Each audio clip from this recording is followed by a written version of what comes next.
دوسری شادی کی خواہش ہے، دعا فرمائیں کہ میری شادی ہو جائے، اللہ آسان فرمائے۔ اور یہ بھی ہے کہ وہ حافظہ بھی ہو اور عالمہ بھی ہو۔ بہتر ہے کہ حافظہ عالمہ نہ ہو۔ تم نے مسجد میں بٹھانی ہے کہ بیوی بنانی ہے؟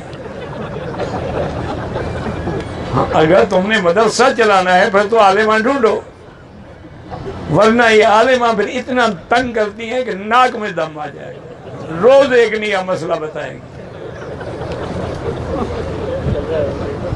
اگر عورت خاوند کی نافرمانی کرتی ہے تو اس پر اللہ کے فرشتے لعنت بھیجتے ہیں۔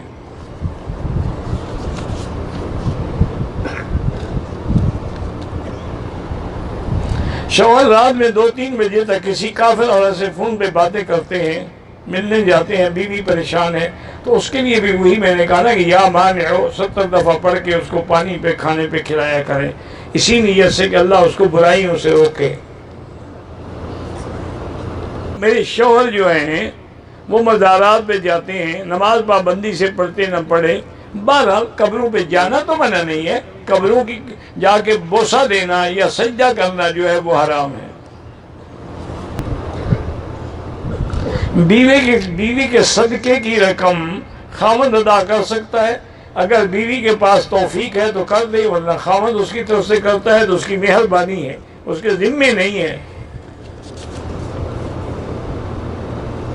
میں نے غصے میں بیوی کو 3 طلاقیں دے دی تو غصے میں ہی طلاق دیتا ہے نا آدمی، محبت سے کبھی طلاق دیتا ہے؟ کبھی کسی نے کہا ہے کہ آج میرا دل آپ پہ بہت آ رہا ہے لہذا ہدیہ طلاق قبول فرمائیے؟ ایسا کوئی بیوقوف ہے دنیا میں؟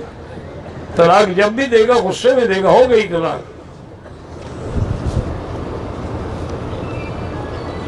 عورتوں کو تو وہ کہتے ہیں کہ مرد جنت میں ملے گا، جوان لڑکیاں جو اگر وہ چاہیں گی ان کو بھی ملے گا۔ اللہ کا قرآن ہے کہ وَلَكُمْ فِيهَا مَا تَشْتَهِي أَنفُسُكُمْ، جو جنت میں مانگو گے ملے گا۔ نماز نہیں پڑھتا، اللہ ہدایت دے۔